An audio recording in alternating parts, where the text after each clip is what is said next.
ቤታችሁን ስታሰሩ ውስጥ ላይ ቅድሚያ ማለቅ ያለባቸው ስራዎችን ጠንቅቃችሁ በስርዓት መሰራት አለባቸው።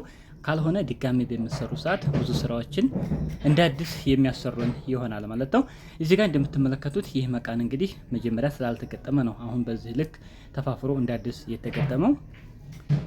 አሰላሙ አለይኩም ወራህመቱላሂ ወበረካቱ። ሰላም እንዴት ናችሁ? ውድ የቻናሌ ቤተሰቦች ሁሉ ሰላም ሁሉ መልካም ከኔ ጋር አልሐምዱሊላህ ሁሉ ሰላም ነው። እናንተም በያላችሁበት ዓለም ዳርቻ ሰላማችሁ ይብዛልኝ። ውድ ተመልካቾች ሰሞኑን ተጠፋፍተናል። እንግዲህ ቪዲዮም እየሰራሁ አልነበረም። ያው ዛሬ ብቅ ብያለሁ ማለት ነው። ተናፍቃችኋል። ደህና ናችሁ? ሁሉ ሰላም ነው ወይ? ከኔ ጋር አልሐምዱሊላህ ሁሉ ሰላም ነው። በአዲስ ስራ እንግዲህ ብቅ የምንል ይሆናል ማለት ነው። ለዛሬ ያስኩላችሁ መረጃ ስለ መቃንና እንዲሁም የታምቡራታ በር ዋጋዎች በአሁኑ ሰዓት ስንት ብር እየተሰሩ ይገኛል የሚለውን እያንዳንዱ የምናይ ነው የሚሆነው። ስራዎችስ የትኛው መቀደም አለበት? ቪዲዮ ላይክ አድርጉ። ለቻናሉ አዲስ ከሆናችሁ ደግሞ ሰብስክራይብ በማድረግ የደወል ምልክቱን በመጫን ቤተሰብ ሁኑ። የዘወትር ተከታታዮች እንደተለመደው ላይክ ሼር ማድረጋችሁን አትርሱ። ይህ መቃን እንግዲህ እንደምታዩት ባለ 20 ነው። ቶፕ አለው። በሚያምር ሁኔታ እንደዚህ ተገጥሟል ማለት ነው። ይህ መቃን መቼ ነበር የሚገጠመው? እንደምታዩት መሬቱም አርማታ ተደርጎ ነበር። ቆፈር ተደርጎ እንግዲህ አሁን አርማታው ሲሚንቶ ቀበር ተደርጓል። ማንካሊሾት ይሰራ እግሩ የሚደፈን ይሆናል ማለት ነው።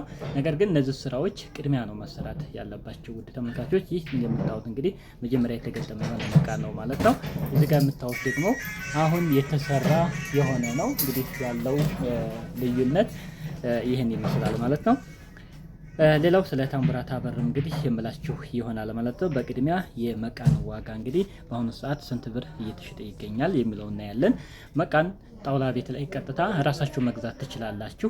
አንድ ጣውላ 2500 ብር ነው። ለአንድ በር ሁለት መቃን ነው የሚያስፈልገው። ስለዚህ 5000 ብር መቃን ትገዛላችሁ ማለት ነው። 5000 ብር መቃን 5000 ብር መቃን ከገዛችሁ በኋላ የሜሽን ስራና የገጠማ ነው። እሱን ሜሽን ስራ የሚሰሩ ጣውላ ቤት ላይ ተሄዱና ታሰራላችሁ ማለት ነው። ስለዚህ የገጠማና የሜሽን ስራ 1000 ብር የሚሰራ ይሆናል ለአንድ ታምቡራታ በር መቃን ማለት ነው። ስለዚህ ጣውላ 5000 ብር ከገዛችሁ 1000 ብር ጨምራችሁ በ6000 ብር የአንድ መቃን ዋጋ ከነገጠማው በ6000 ብር ይጠናቀቃል ማለት ነው። ምናልባት ከዚህ ላይ የምትጨምሩት የምታጓጉዙበት ቦታ ራቅ ያለ ከሆነ ወደ ቦታው የሚሄድበት ማስጫኛ ሂሳብ ነው የሚኖርባችሁ። ስለዚህ የአንድ መቃን ዋጋ 2500 ነው። ለአንድ በር ሁለት መቃን ነው የሚያስፈልገው 5000 ብር ከነገጠማ 6000 ብር ያልቃል። ለቤታችሁ ሙሉ እንግዲህ መቃን ለምሳሌ 3 ቦታ የምታስገጥሙ ከሆነ 18000 ብር፣ 4 ቦታ ላይ የሚሆን ከሆነ ደግሞ ወደ 24000 ብር ከፍ የሚል ይሆናል ማለት ነው። ስለዚህ ውድ ተመልካቾች የመቃን ስራ መቼ ነው መሰራት ያለበት ወደሚለው ስንሄድ ቤቱ ጣራው እንደቆመ ከመመረጉ በፊት መቃን ብታስገጥሙ አሪፍ ነው። መገጠም ያለበትም በዛ ሰዓት ነው ማለት ነው። ብዙዎች እንግዲህ ሳይመረግም ከተመረገ በኋላም ከተገረፈም በኋላም ነው መግቢያ ላይ ያሳየኋችሁ። እንደዚህ አይነት ስራዎች ቅድሚያ ብትጨርሱ ቆንጆ ነው ማለት ነው። ዋጋውንም ነገርኳችሁ። ለምሳሌ ክብ ቤት ብትሰሩ ብለን ብናስብ ውስጥ ላይ ሻወር ቤትን ጨምሮ 5 ቦታ ላይ መቃን ይገጠማል። ያ ማለት ከሳሎን ወደ ኮሪደር መግቢያ፣ የልጆች መኝታ ክላስ፣ ሁለተኛ መኝታ ክላስ፣ እቃ ቤትና ሻወር ቤት። ስለዚህ 5 ቦታ ላይ የሚገጠም ከሆነ ያንዱ ዋጋ 6000 ከወሰደ በ30000 ብር የሙሉ ቤቱ መቃን መጠናቀቅ ይችላል ማለት ነው።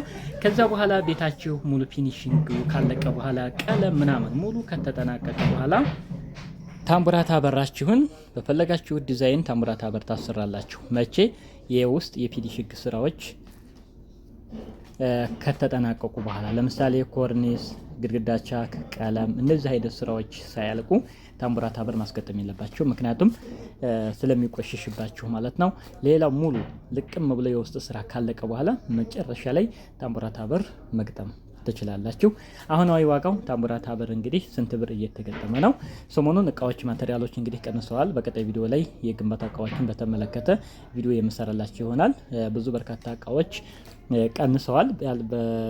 ባለበትም ያሉት ባለበት አለ። የቀነሱትን የማሳውቃችን የሚሆነው። ስለዚህ ታምቡራታ በር እስከ 18000 ሲሰራ ነበር 16500 ብር እየተሰራ ይገኛል ማለት ነው። እስከ 17000 ከ16500 እስከ 17000 ለውስጥ በር ማሰራት ትችላላችሁ በአሁኑ ሰዓት ማለት ነው።